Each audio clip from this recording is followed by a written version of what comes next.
Hello and welcome to episode 59 of the How to Survive show. You know how this works by now.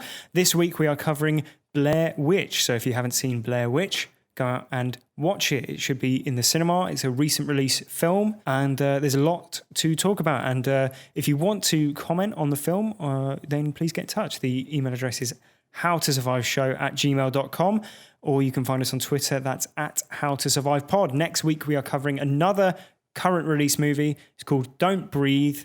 It's an interesting little thriller, very taut, imaginative sort of setup, and you should go check that out. But for now, let's talk about Blair Witch.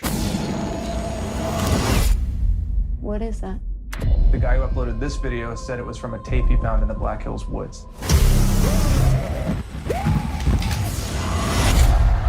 I think that might be my sister. Legend said there's been a curse on these woods. Do you believe in the stories about the Blair Witch?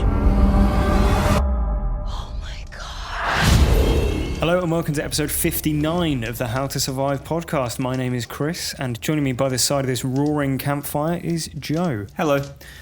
This week, of course, we are talking about the 2016 reboot sequel, who knows, of Blair Witch. We've seen it and we still don't know.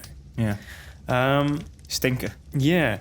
If you follow us on Twitter, that's at HowToSurvivePod, you'll have seen that we went to see this film together at the cinema, which is a rare occurrence for us, Joe. Yeah.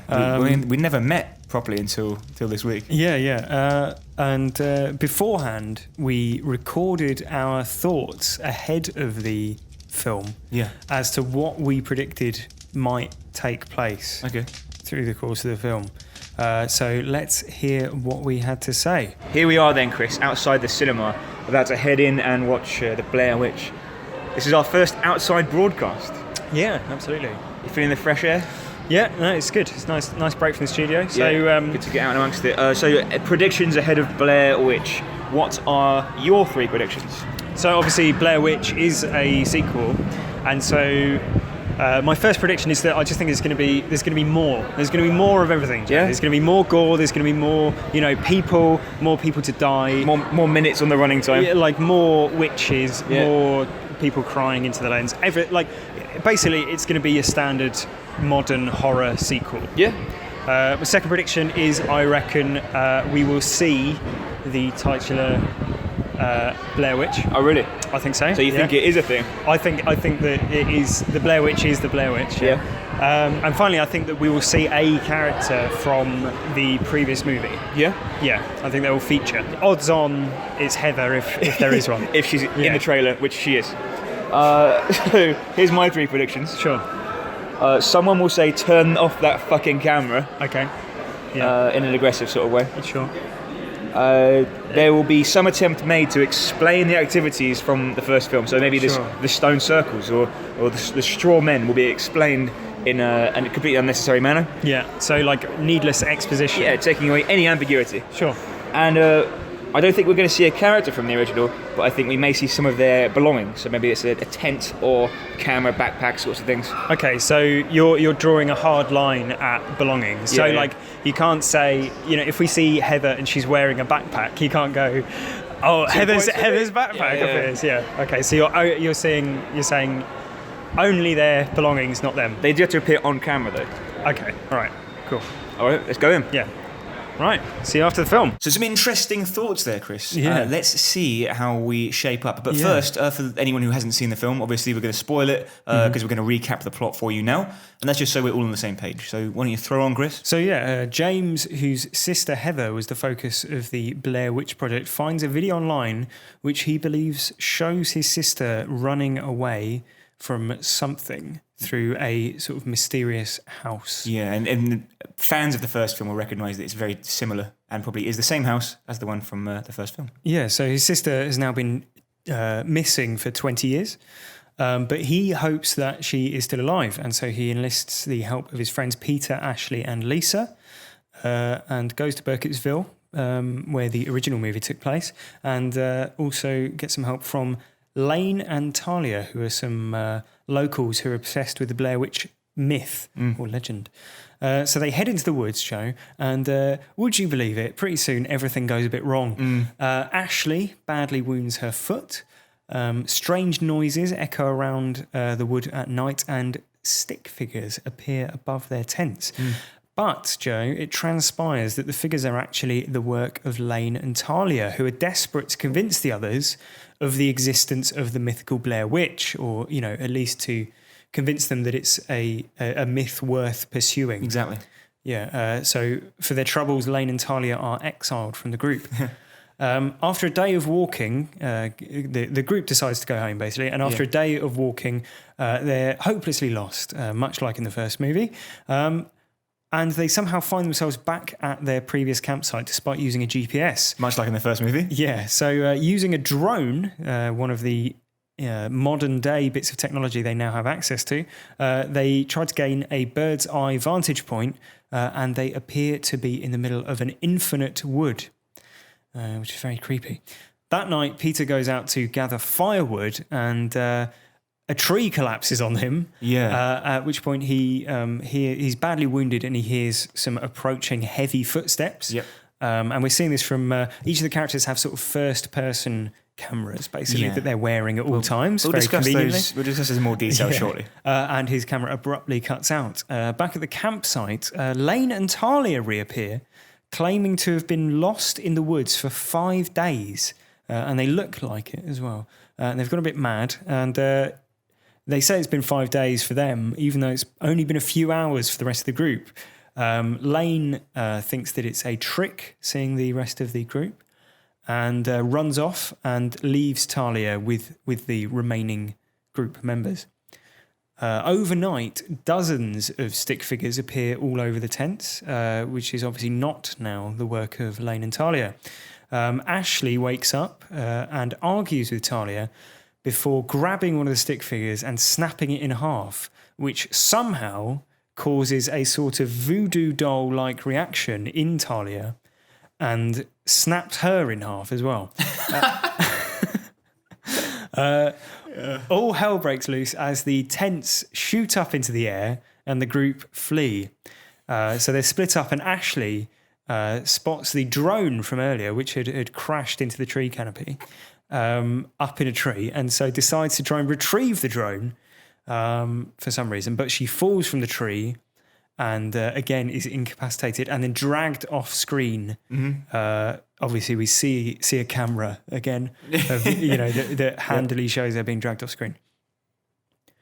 So James and Lisa are basically the only ones left, and they find a house that strongly resembles the house from the original movie. And believing his sister to be inside, James runs into the house and experiences a series of visions appearing to show the Blair Witch herself, an old woman, which maybe could be Ellie Kedwood from the original legend, and even seeing Peter, his friend, who is standing in a corner, ominously referring back to the original movie. The ending, outside, Lisa sees the witch in full form, basically, and runs into the house to escape, finding Lane, who apparently, at the behest of the witch, throws her down into a pit.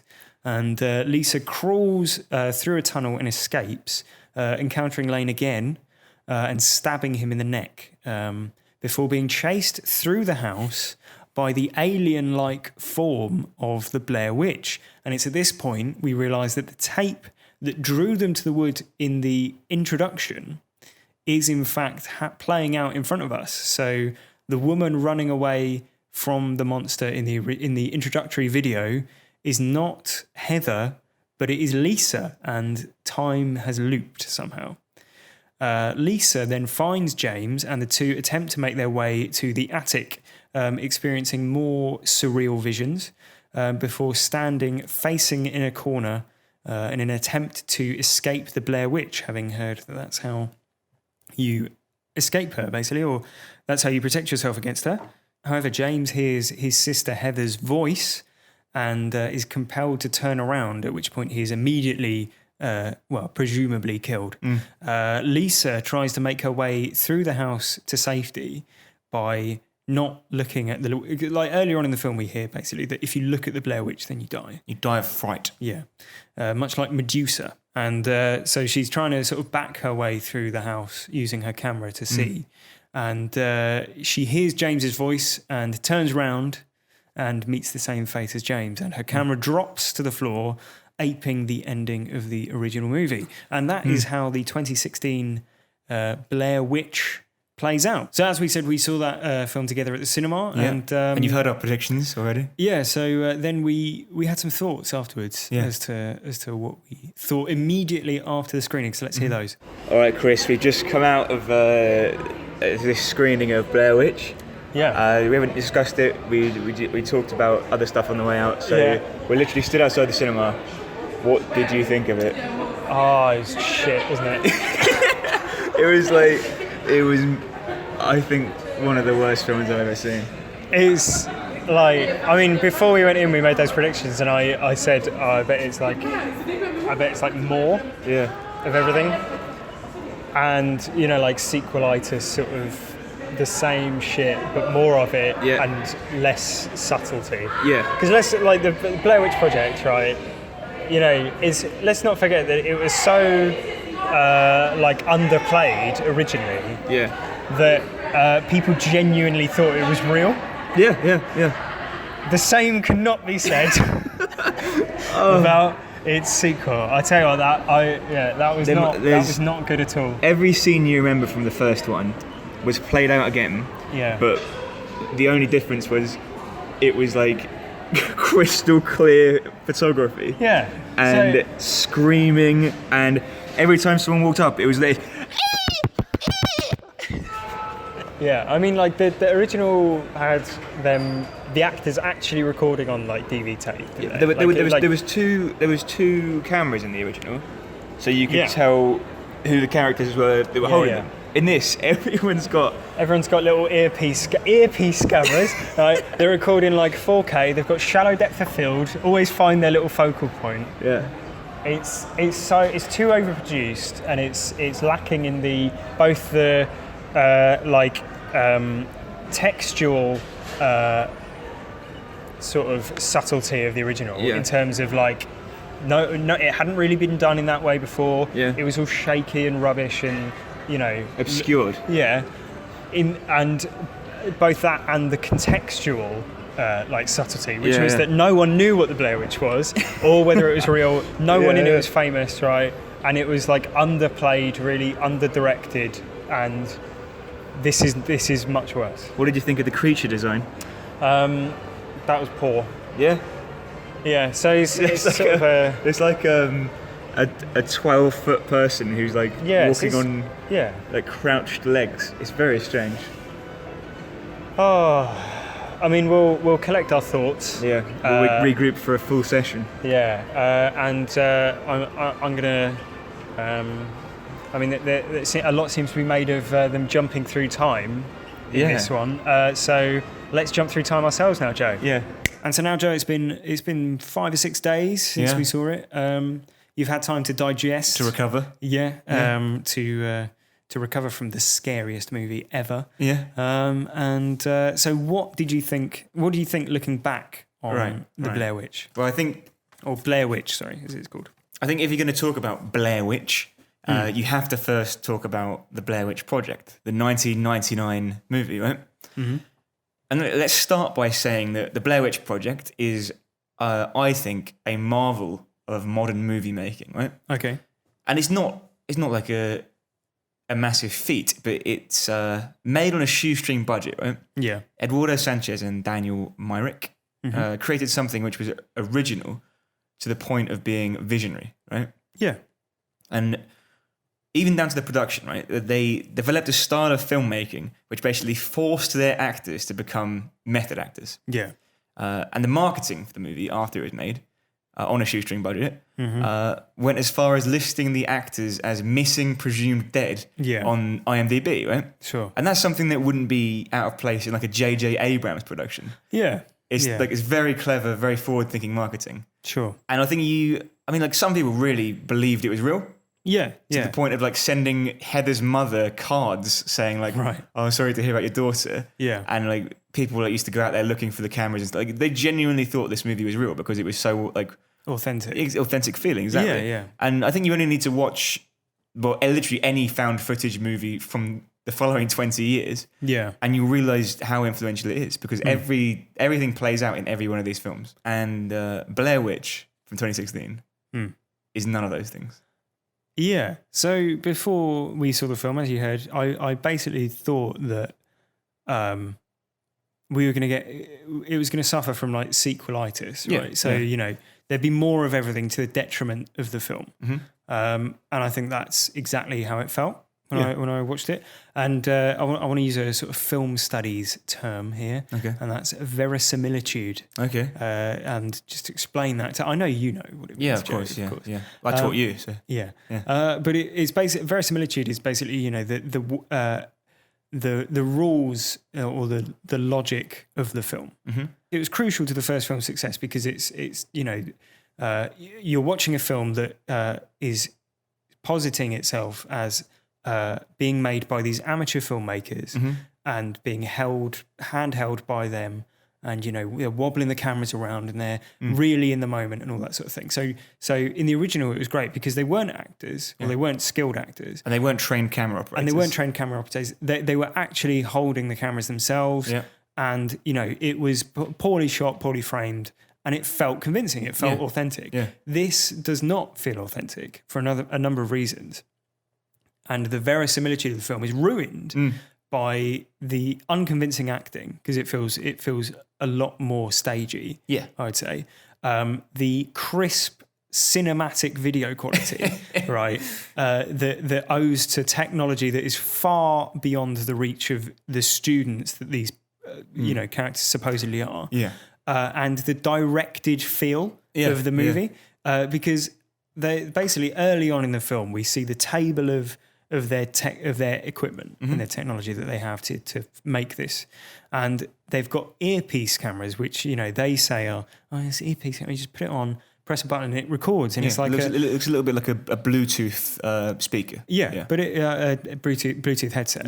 And they wear these throughout the film, and the upshot of it is that you get reverse shot, point of view angles throughout the whole movie. They never run out of battery and all that stuff. But all that, like people will say, how do they not run out of battery? How do they not run out of memory space? I was thinking that. Yeah, I can forgive that, but it doesn't feel convincing at all. No.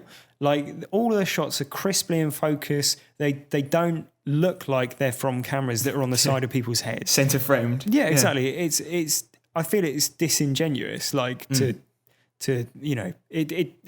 don't believe it. You don't believe it remotely. And the original film was so successful because it was so low budget, and the lack of budget forced like a level of creativity and ingenuity that they just haven't achieved in the sequel. Yeah, exactly. Yeah. And as you said, it was subtle to the point that people watched it and thought, that it was real and actually believed it. Yeah. But no one could ever think that of this film. Like absolutely not. Right? There's absolutely no way. Right? And you said about the other found footage movies that it's influenced. Paranormal Activity is far and away the biggest successful found footage movie aside from the Blair Witch.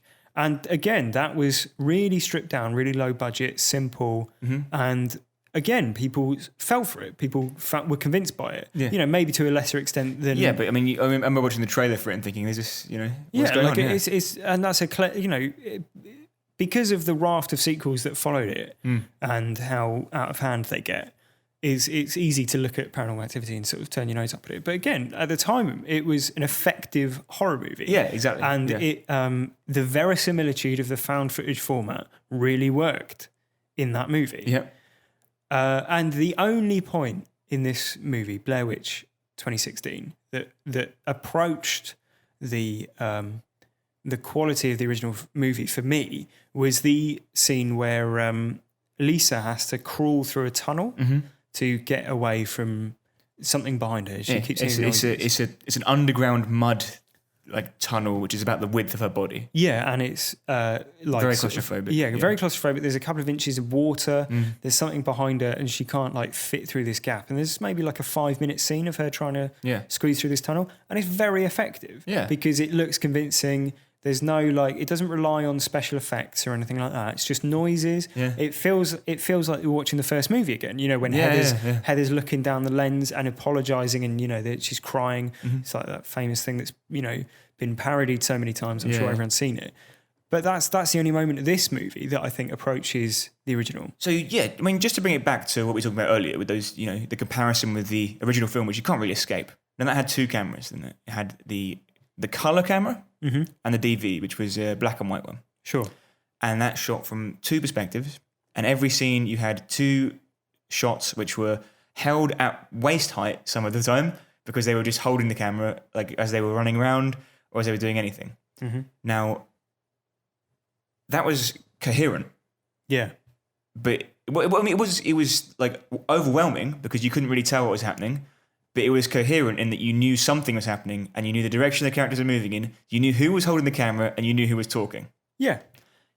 Not so with the Blair Witch. Not quite. With the Blair Witch, I should say. Not quite, yeah. Because every single character, as you mentioned, has an earpiece, which is meant to be, you know, like a portable camera. Yeah. Which is in 4K, like ultra HD. Yeah, like crystal clear, yeah. And if they move their head one way or the other, it doesn't tilt. Yeah. And it's sometimes, you know, they're running around, they're crawling in spaces and stuff, and their hair will come over their face and over their ears, visibly. Yeah. And then you get the camera from their perspective, and it's crystal clear. Yeah. It's all part of this, like, you know, it doesn't fit with the reality that they're proposing that the film exists in. Exactly. It takes you completely out of the action, because you're just thinking, and I mean, we're like media types, so we're familiar with cameras and sound equipment. Yeah.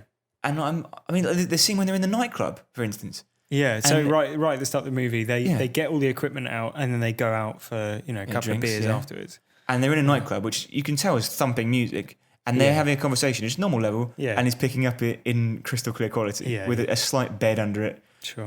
You know, media term for you. Yeah.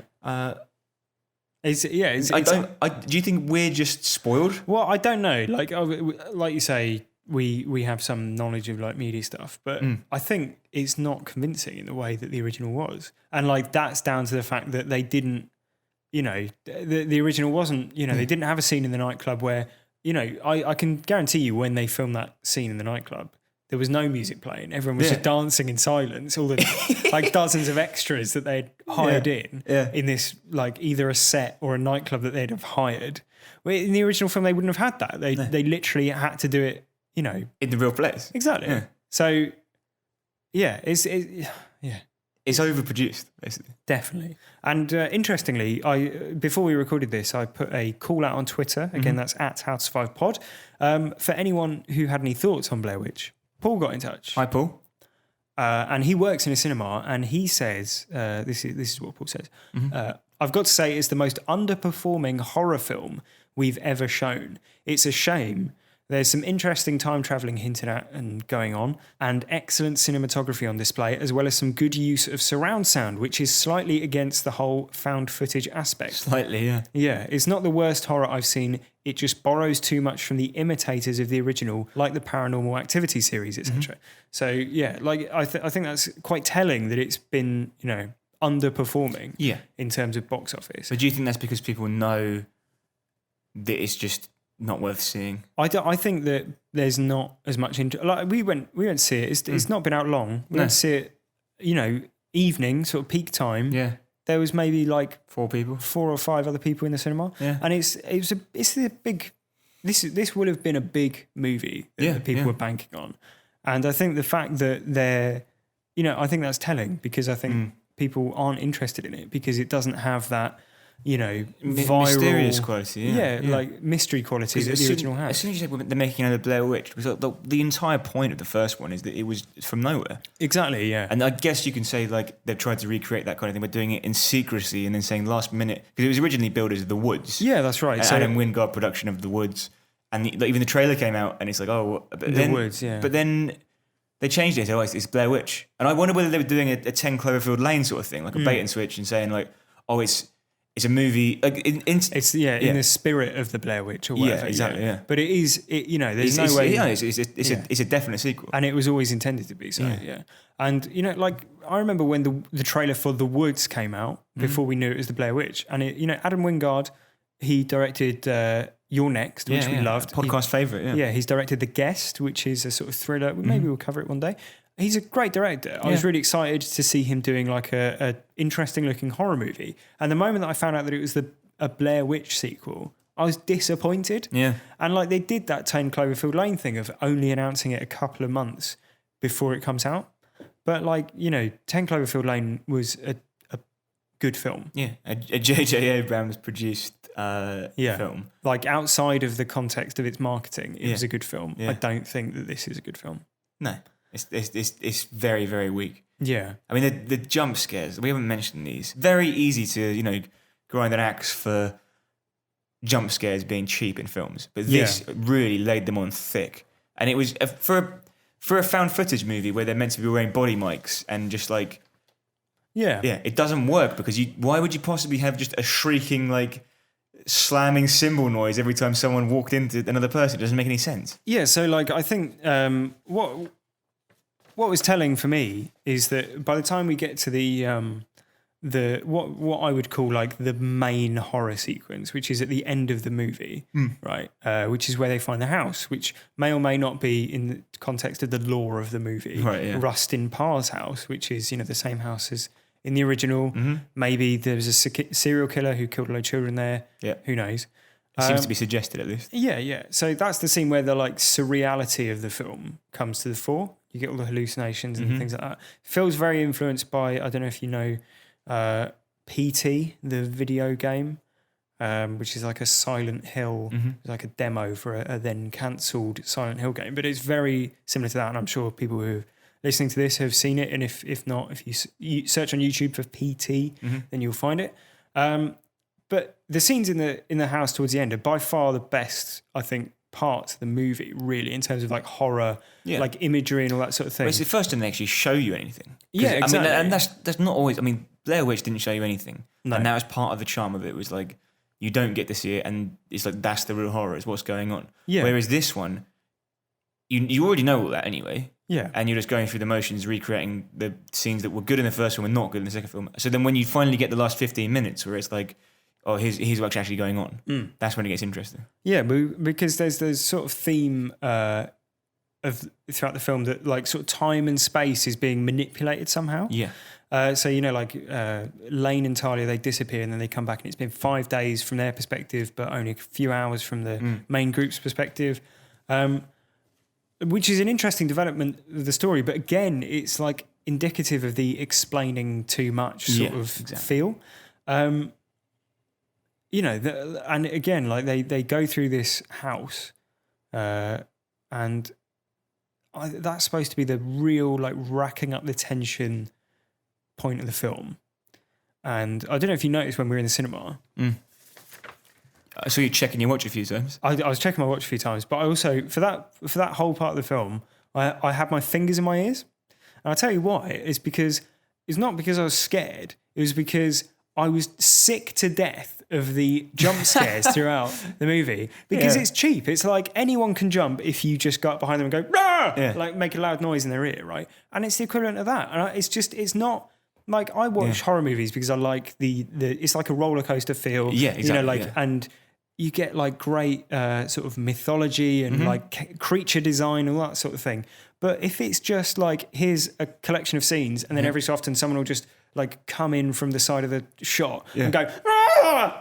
Can you imagine? It's just fucking stupid. And in a cinema especially, it's annoying more than it is scary. Exactly, yeah. It was irritating. You're in the Scouts. Yeah. And they sit around campfire and just tell horror stories, ghost stories. Can you imagine if they went so there's these woods are haunted. Many years ago, there was a woman who lived in a house, and that house burned down. And they say, boom! You don't. That doesn't. Yeah. Exactly. Yeah. And they even make a joke out of it an earlier point in the movie, because it happens about 3 or 4 times in a row, and then one of the characters goes, people have really got to stop like fucking doing that, like, because people keep bumping into each other and like scaring each other.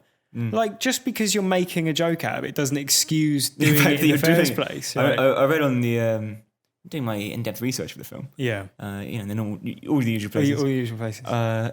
They said that the way to get the actors to jump was to go up behind them with an air horn. Yeah, exactly. Can you imagine on the original Blair Witch if they were doing that? I just want to apologize to Mike's mom and Josh's mom and my mom. And I'm sorry to everyone. I am so sorry for everything that has happened. Air horn scares is the perfect way of describing these sorts of moments in horror movies. It's like, they're not jump scares. Like, you can have like when in Jaws, when the body floats out of that wrecked boat, right? It makes you jump because you're not expecting it, right? And it subverts your expectations and it like invades the screen and all that sort of thing, right? But just going like that, making a loud noise, it shouldn't be called the same thing, should it? So like air horn scares, I think, is what we should call them from now on. Yeah, loud noise, unexpected. Well, it's worth saying, I think, that Simon Barrett, the writer of the film, the writer of Blair Witch 2016, says that the monster that we see in the film isn't the Blair Witch herself, despite her arms, legs being overextended. I don't know if we mentioned that. She takes a sort of like, when we see her towards the end of the film, as she's chasing Lisa and James through the house, she has sort of like almost like spider limbs, elongated. It's very like Last of Us. Yeah, like sort of long, monstrous sort of limbs, right? Yeah. Which I took as a reference to earlier in the film, being Ellie Kedward is who, you know, many people believe to be the woman who became the Blair Witch. She was tied to a tree with rocks strapped to her arms and legs. So, you know, like elongated arms and legs, that makes some sort of like horror movie sense. Exactly, right? Thematic sense at least. But apparently that monster isn't the Blair Witch, but what Simon Barrett, the writer, says is another victim the witch has control over. So it could be Ellie Kedward herself. But here's my question to you, Joe. Does anyone care? No. Like, we've said it before, right? But asking your viewer to connect like the random pieces of information that you give out during the film by themselves after the film is finished, with no possible way to do that. It is not a satisfying way of making a movie. Right? That's not. It shouldn't be like. Oh, you know, I shouldn't have to go on fucking Google and go Blair Witch monster. And Simon Barrett explains that. Like, you shouldn't have to. If you're a writer who's of any, you know, quality, of any merit, then surely your work should stand by itself. Yeah, exactly. Yeah. Show not tell, right? That's the movie. Yeah, exactly. Show not tell is the rule that filmmakers follow. In that, you know, you don't go, and I'm feeling like this or whatever. Yeah. Right. Same with the whole finished product. It's ridiculous. Yeah. I mean, at the end of The Shining, Jack Torrance didn't walk in the room and go, "I've gone completely mad." Yeah. Or you got that from his actions. The hotel's possessed me. Yeah. But like that said, the sequel sort of, I think, basically destroys any of the ambiguity from the original film. Like, it's so shit. Like, how many times do we talk about horror movies where like the solid confirmation of a vague or veiled threat is enough to sort of spoil the tension of the film completely? Yeah, exactly. Like, the original could have been a number of different things, right? It could have been, you know, there are theories that Josh, one of the group, goes mad and attacks the others. That's why, you know, that's what happens at the end of the film. Or it could be a serial killer. You know, there's the story of Rustin Parr, who murdered all the children, and they're in his house. Yeah. Or it could be an actual witch, you know, you never know. But it's deliciously ambiguous. Yeah, exactly. But this takes you completely down one track, which is that it's definitely a witch because Even from, like, the fucking yeah. tents go flying up into the air Yeah. and they snap a stick figure and a woman's back breaks magically, right? And it won't be scary for nearly as many people. No. It's not, I don't believe it's scary for anyone. Yeah, and I think the most ridiculous scene in the movie is when they're at the campsite and Talia's back snaps through magic, and then the tents shoot up in the sky, and it's ambiguity's gone. Yeah. It's a witch. Oh, but actually, Chris, that wasn't the witch, was it? It's an if agent he said- acting as representative of the witch. the advocate for the witch. Yeah. If what's his name? Simon Barrett. If Simon Barrett had come out and said, "Oh, actually, what we intended was for that person to be possibly like Heather," Yeah. and that's the monstrous thing she's become, and if you didn't interpret it that way, that's the fact that he says no, that's someone else completely. Yeah. Just they didn't let anyone. But yeah. Oh.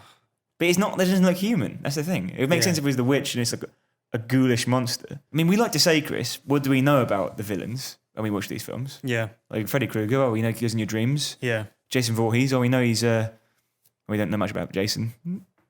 Tune in 2 weeks for an update. But what do we know about the Blair Witch?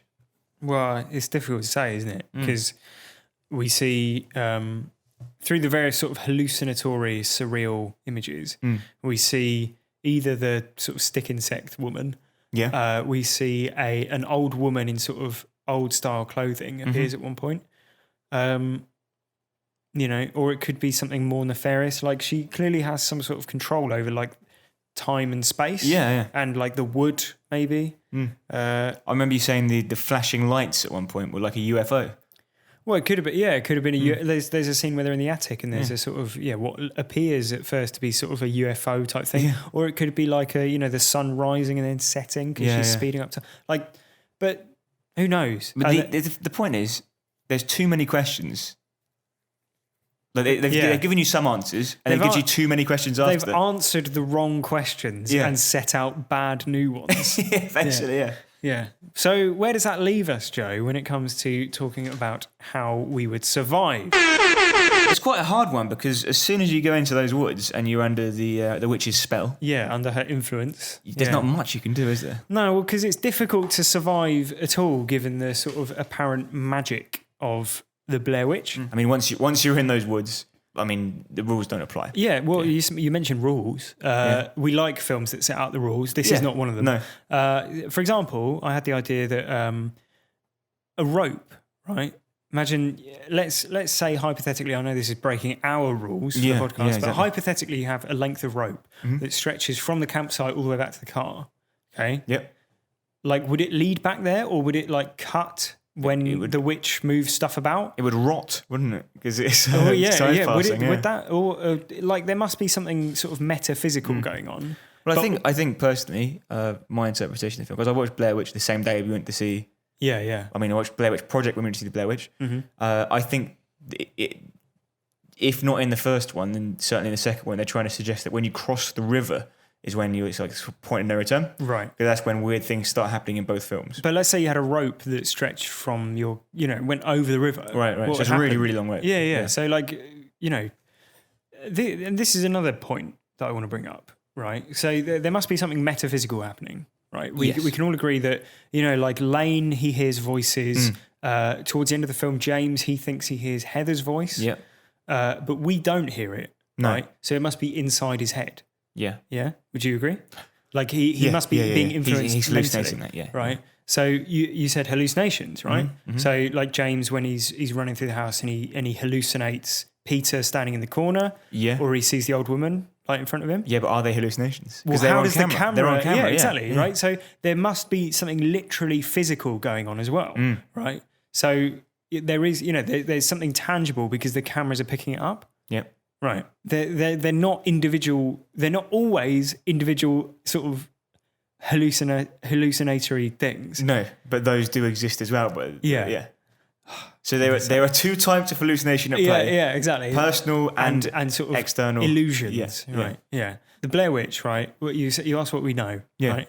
Here's the crux of my argument. Okay. Right. Everyone hides in a corner. Right. Mm-hmm. Why do they do that? Because they don't want to look at her or it because to do so would mean you die of fright instantly. Yeah. So close your eyes. Yeah. So if you close your eyes, Yeah, right? yeah, yeah, no, you're not wrong. Am I missing You're not something wrong. here? No, right? no, Right. yeah. So rather than standing in the corner, they stand in the corner, they face the corner, they're like, oh God, Yeah. like we can't look around. Just close your eyes, Yeah. right? And just walk out of the house. Yeah, well, I mean, she just needs the door, wouldn't she? Yeah, I know, yeah. But like am I missing? Like, would a blind person? We're covering Don't Breathe next week, Yeah, right? yeah. The blind man, would he be able to survive for an infinite amount of time in the Blair Witch world? But he can handle himself, can't he? So yeah, probably. But like, But if that's the actual reason why everyone faces the wall and not Yeah. the whole Rustin Parr killing children thing, and he makes Yeah, one yeah, child yeah. stand in the corner while he kills kills the the other, other, yeah. then why don't they just close their eyes? Yeah. If the aim, like, you know, like Lisa starts backing out of the house and she's looking in her camera and all that sort of shit. Just don't look. Yeah, just close your eyes. Because also, like, if it's that you die of fright when you Yeah, look at her, yeah. if you look directly at her, that's not going to be. If you see it on camera behind you, you're still going to be fucking terrified. Dead of aren't fright, you? yeah. Yeah. You're injured in a coma of fright. Whereas yeah. if you think if like the only evidence we have, Joe, is Yeah. that people die of fright. Okay, that's the one confirmed thing, supposedly, hypothetically, that kills people. Although we do at some point see the Blair Witch on an ear cam, which means someone must have been looking at her Yeah, and not died of fright. exactly. Yeah, but maybe they didn't look directly at her. Maybe Right, the camera, maybe the camera picked her up. Yeah, maybe at that point they had their eyes closed. Yeah, exactly. Well, maybe that's the point. But like, why don't they just close their eyes instead and just, you know, Sit down and wait. like I'm being facetious here because obviously this is a movie that's essentially impossible to survive. We Yeah. knew going in That that. they were going to die. Yeah, exactly. Like, you know that because of the nature of the movie. Yeah. But like, the film offers no explanation as to why just closing your eyes would not work. And also, I was just thinking, like, she'd just jump on you and pull your eyelids open, so you have to look at her. Right. But I think they make out like somehow she can't do that. That she's like a vampire and has to be invited in. Exactly. Or something. Yeah. Like that. Why have that rule? Like, why would she need to? Like, you know, when they're in the woods, Lisa's outside of the house. Sorry, she sees the witch like disappearing behind a tree. Yeah. Like, why the witch is hiding? If her power is the sight of her can kill her, you know, enemies or whatever. Why she's hiding, I don't know. Yeah. But Lisa screams and runs inside the house. Right. So she saw the witch. Yep. She didn't die. Yeah. Well, how about holding up a mirror? Would she die at her own reflection? Would the that's sight of that's the herself idea- kill her? Well, that's the idea that's why she's holding up the video camera, right? Is because it's like Medusa, right? You can look at her in the mirror. Yeah. They kill the Medusa by showing her her own image and she in turns a herself to polished stone. shield, I think. Yeah. But like, that's why she's holding the camera like that, right? It's because but there's a presumed level of she security. Can, she can she can try and get out of the house without looking at it. Yeah. But yeah. So to bring it back, Chris, how would you survive based on this information? I would survive based on this information by closing my eyes. Put on a blindfold. Yeah. And trying to make my way out of the house that way. Fair enough. And I may never get out of the house. Do you think I'm just going to play Blair Witch's advocate for a second? Yeah. Much like the character we see on screen in the film, which is, as we know, is made clear, is just an advocate for the Blair Witch. Yeah. Do you think there's an argument that she behaves in a way or creates hallucinations that would encourage you to take off your blindfold? Probably, yeah. Because James is sort of taunted by the presumably his He's sister's sort of voice, compelled to take his blindfold. and then Lisa the same with James. So presumably they could just like make it an attractive thing. I'd hear your voice. Yeah. Going, Chris, we've got to record the podcast. And you'd snap into reality. Yeah, well, of course, it means a lot to me. Yeah. But yeah, I mean, like I said, I'm being facetious to some extent. But that did occur to me. Why don't they just close their eyes? Because I was thinking, like, maybe you could, if you'd heard the myth, you could construct an outfit which was the corner of two walls, and then you walk around always within the corner of these two walls. Yeah. So you're constantly facing that. Yeah. But then I thought, well, if the reason that they're doing that is to not look at the Blair Witch, close your eyes. Yeah, exactly. You have eyelids. Yeah. Exactly. Use them. Fair enough. Do you have any further thoughts on survival? No. So how about you, Joe? Well, mine, as you said, it's basically impossible once you're in the film. Yeah. And you've hit the nail on the head there really with the... Is yours, don't go to the woods. Yeah, don't even leave the house ever. Yeah. As we've said, it's basically impossible to survive once you're in the woods. Yeah. The witch has you. And aside from, like you say, closing your eyes or just not going in the first place, there's not much you can do. Mm-hmm. However, I want to break protocol for once. Okay. And this is some advice for someone in the real world. Okay. Stepping back a little bit. On the poster for Blair Witch 2016, you know, posters feature quotes, don't they? Yeah. So like a compelling performance or riveting, 5 stars, Empire magazine.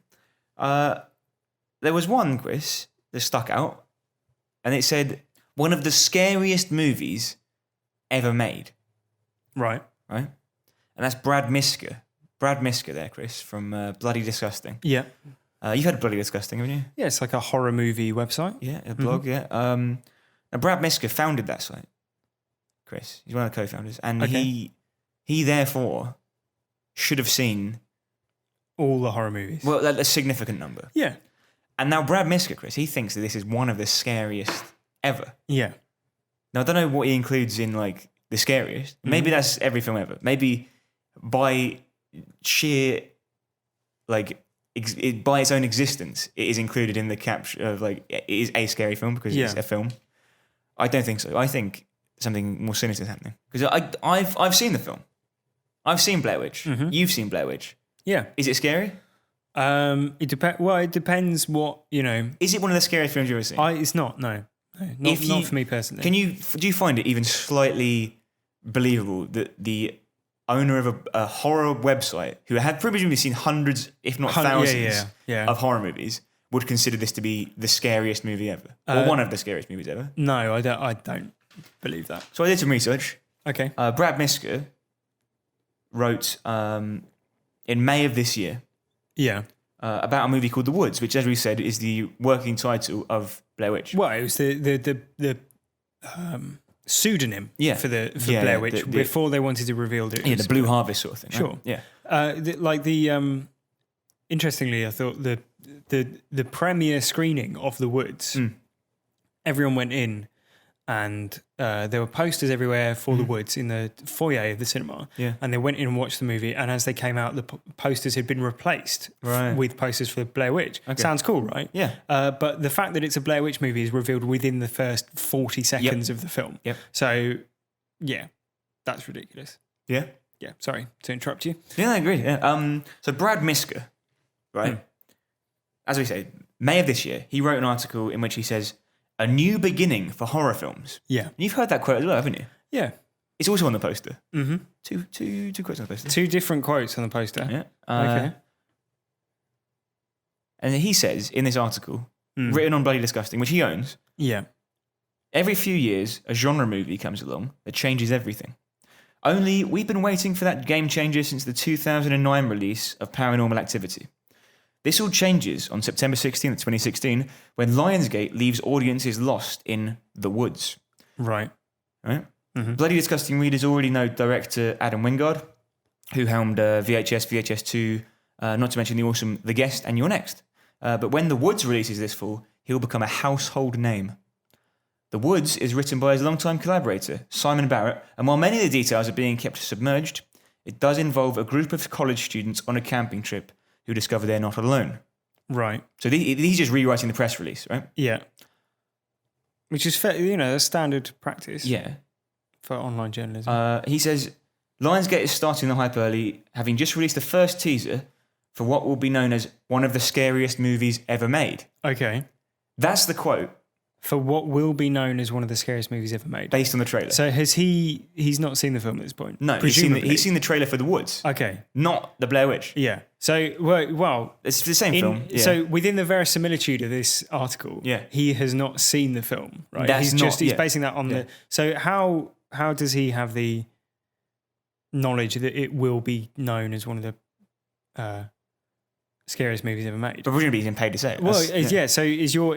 So surely, Joe, you're not suggesting that a man who owns and operates a horror movie website has been enlisted to cynically engender some hype for a movie ahead of time to generate buzz for a movie, which will then later be revealed in a big marketing, Shazam, as being a Blair Witch movie. Surely you're not saying that he has lacked journalistic and critical integrity in the sense of reviewing a film that he hasn't seen, or if he has seen it, reviewing it disingenuously, in the sense that he's,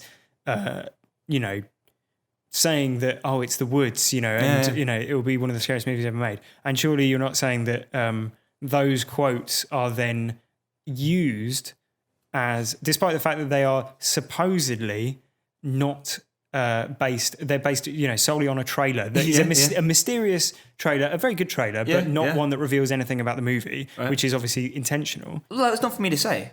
What I do know though is, if you have a website, for instance, and you sell, I don't know, give me an example of something you'd sell. Socks. You sell socks. Yeah. If you were faking reviews, right, you could go to prison. Right. That's true. Okay. Yeah. People have gone to prison. Well, for so faking like reviews. so let's say I've got a sock website and I come to you and I say, can you come on my website and review my socks that I haven't worn, that you haven't worn, that you haven't like that. So like I'm saying, there's this new brand of socks. It's brand new, brand new kind of socks, right? Right. And then later on, I suddenly reveal that they're just Adidas socks. Yeah. And I've already written on there. Yeah. These socks are going to be the best. It's a new beginning for socks. Yeah. It's a brand. This will redefine the sock genre. Yeah. Right? These are the most comfortable socks. These are in years to come, the most comfortable socks in the world. Yeah. On your sock review website. Yeah. You then post that review, advertising the socks that I sell. And then when you release an advert for the socks, you use my quote. Saying they're the most, these are going to redefine what we know as socks. Yeah. Yeah. Even though there's no way I could possibly know that. So that would be illegal. That would be illegal if that happened. That would be illegal, yeah. Okay. That is interesting. That is interesting. So what's the name of the guy again? So Brad Miska is the guy's name. He's as I said, the co-founder of Bloody Disgusting. Okay, so yeah. But obviously, there couldn't be anything untoward going on there. But because that would be illegal. Not for us to say. No, but surely, Joe, there couldn't be, because that would be illegal. It would be illegal. Yeah, and it would be lacking in critical integrity. Yeah, journalistic integrity. Yeah, and it would be like a breach of trust with the audience of your website. Yeah. Now look, I'm not for God's sake, I'm not saying that Brad Miska is breaking the law. No. But I'd like to know, what's the real story here? Because I'm sure it's a misunderstanding, Chris. And I'd like, so if anyone knows Brad Miska, if anyone wants to get in touch with Brad Miska, he is he's on Twitter as @Brad Miska. One word, BRADMISKA. Sure. Brad Miska. So maybe just send him a tweet. If everyone tweets him and it says you need to come on the podcast and defend what happened. Yeah. Or just not defend. We're not on a witch hunt here. No. On a Blair Witch hunt. Yeah. We're just curious. We're genuinely curious. Yeah. And in the meantime, if you're looking to buy some socks, then go to HowToSurviveShow.com. Yeah, so among some of the most comfortable I've worn. Yeah. So, Joe, what has that got to do with survival, given that is the MO for our podcast? I mean, it sounded like I was just ranting about someone potentially doing underhanded tactics on a blog. That's not for us to say, is it? Yeah, journalistic perjury, but that's That's not for us to say. Come on. No. And we wouldn't say that. No. Because that's, it's not for just Brad Miska, you tell us what.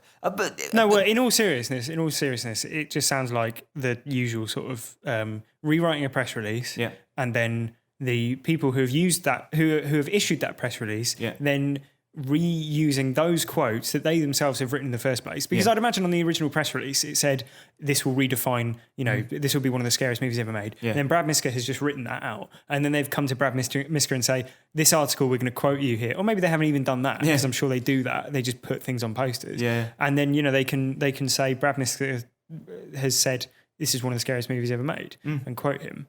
In which case that is the series of events. But it's still is a film poster which has a quote from someone who hasn't seen the film. Yeah. There's no way it could have done. 'Cause it was Two still quotes. good. Yeah. Two quotes. From Two quotes. I think it's two. Yeah. I mean, I don't want to be journalistically. Yeah, but it'd be naive to think that sort of thing doesn't happen all the time. Exactly. I'm just saying. I just want clarity. Anyway, how to survive? Yeah, that's why we're here. Yeah, how would you survive? But my advice for Brad Miska, Yeah, who says this is the scariest film he's ever seen, right? yeah, And maybe it is. This advice comes from WikiHow. sure. Regular contributor to the show. Number one, remember that it's not real. Yeah. Okay. It's It supposed. may look film. Yeah. It may look real. Yeah. It's supposed to scare you, and remember that it's a trick. It's Yeah. not real. Okay. No, it's not real. Good. Brad, this isn't a real film. Good. Watch something peaceful, funny, or nice afterwards. Yeah, okay. Like 50 First Dates or The Wedding Planner. So obviously, I mean, Brad, like, you must have seen a few horror films, and this has gone beyond those. Yeah. It's gone beyond the scary films, and this is really scary. So go and give yourself some eye bleach. Watch one of those.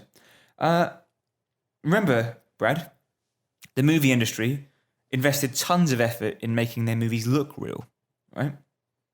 But just keep remembering that those are actors and actresses, and nothing horrid could or did happen. So she went in that house. It did look real, didn't it? Look convincing. It did, yeah. But she's okay. The actress is okay. Lisa is a character. Don't worry about it. After the movie, think of all the fake and non-scary things in the movie. Now we saw The Witch, didn't we? And that was computer-generated image. Yeah. Brad, wasn't it? Yeah, it was, yeah. And when the girl climbed the tree and fell out, she didn't really. Did she? No. It's acting. Yeah. It may look like a documentary, right? Yeah, but yeah. it's That's part of the design, isn't it? yeah.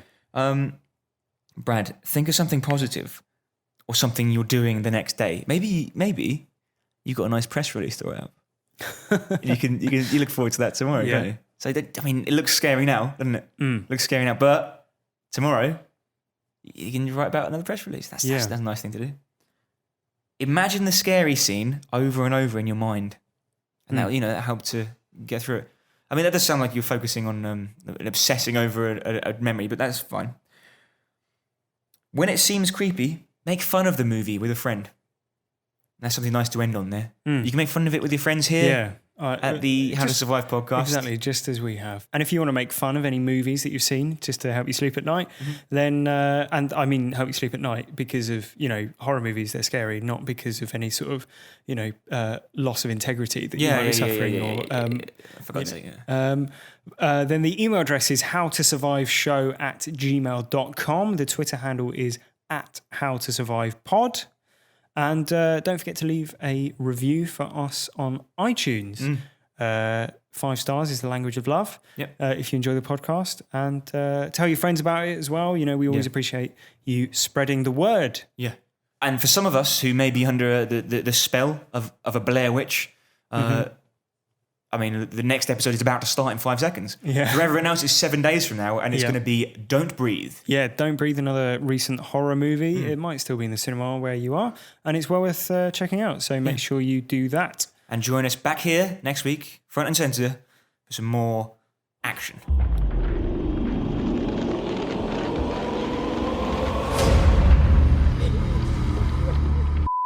Hello, and thanks for making it to the end of the podcast. You join me in How to Survive's specially constructed editing studio, which is why there's some machine noise in the background. But we record the podcasts in advance, as you might guess, and during the edit, I happened upon a little addendum to the Brad Miska and Bloody Disgusting discussion that Joe brought up earlier. So Adam Wingard, who's the director of Blair Witch, and Simon Barrett, who is the writer, were also a writer-director combo featured in anthology horror movie VHS and its sequel VHS 2. Both of those films were produced by bloodydisgusting.com and Brad Miska. And what about Wingard and Barrett's previous film, A Horrible Way to Die? You guessed it, also produced by Brad Miska. The same Brad Miska whose quotes feature all over the posters for Blair Witch, the same Brad Miska who gave it 4.5 stars out of 5, And the same Brad Misker who said it was that game-changer horror fans desperately have been waiting for. Small world, isn't it?